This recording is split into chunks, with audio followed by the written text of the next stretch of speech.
Instructions and descriptions.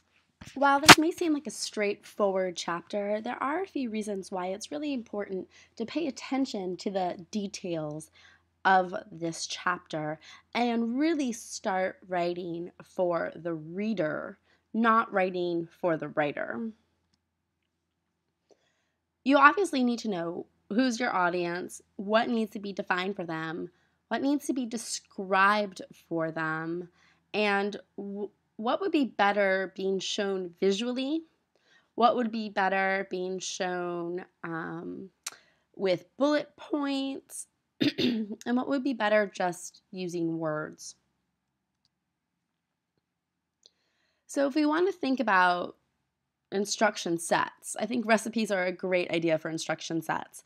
So if we look at Kraft mac and cheese recipe over on the right, we notice that it has images as well as words. It's broken up very simplistically because the audience is very diverse.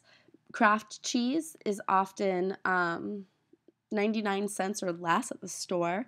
So often this could be people on a budget, which means that it could also be people that are maybe from a lower income bracket who might not have necessarily a certain level of education.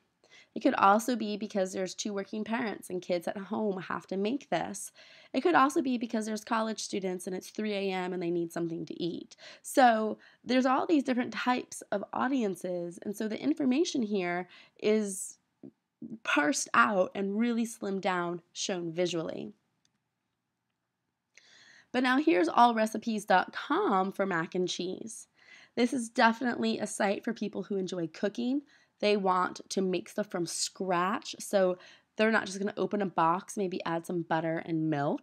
And it's really detailed. So it has a list of ingredients, it has the steps, it has the time cooked, and if you scroll through, it's actually a blog where different people have added their contributions of what they've changed. So this is not a 2-minute kind of process. This definitely is more detailed because the audience is looking for something more detailed. So when we think about certain things, and we think about our audience and what needs to be described, and maybe where words and images could really be put into place, I think if you're describing, let's say, to grandma who's never had a computer, to use the mouse to do something, they might really first imagine the top image, but just having the image there will really help them. If you said mouse with no image, they would really have no idea what they should be using to do a certain task. So keeping things like that in mind is really useful.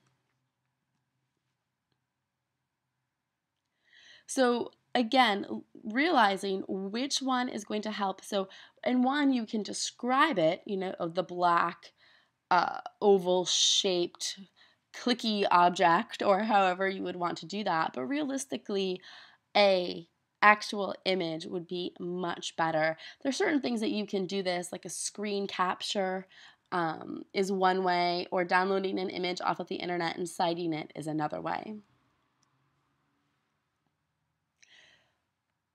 Descriptions become very important when you're trying to describe how to do something, what something looks like, putting piece A into slot B, something along those lines, and you have to figure out what is piece A and where is slot B. How do you describe something that your audience may not have any knowledge of? And that can be really challenging. How do you describe what a pineapple tastes like to someone who's never had it? So trying to think about how we can put that stuff into context and in a way that makes sense. So what I want you to do is to read chapter 20 carefully if you haven't already. You should really have already read that, hopefully, and really start thinking about your audience. So this class is your audience, but there's also people outside of this class, right? Your secondary and tertiary audiences we've talked about before. And then with your partner, go ahead and complete the instruction set. Figure out first what needs to be defined, what needs to be described, and most of this you've already kind of tussed out in the proposal, But kind of go back over that again. This will need to be in the instruction set as well because these are separate documents. And then go ahead and start writing with your audience in mind. That's that tricky part, writing for your reader, not for the writer and the information you already have in your head. All right, I look forward to seeing your projects.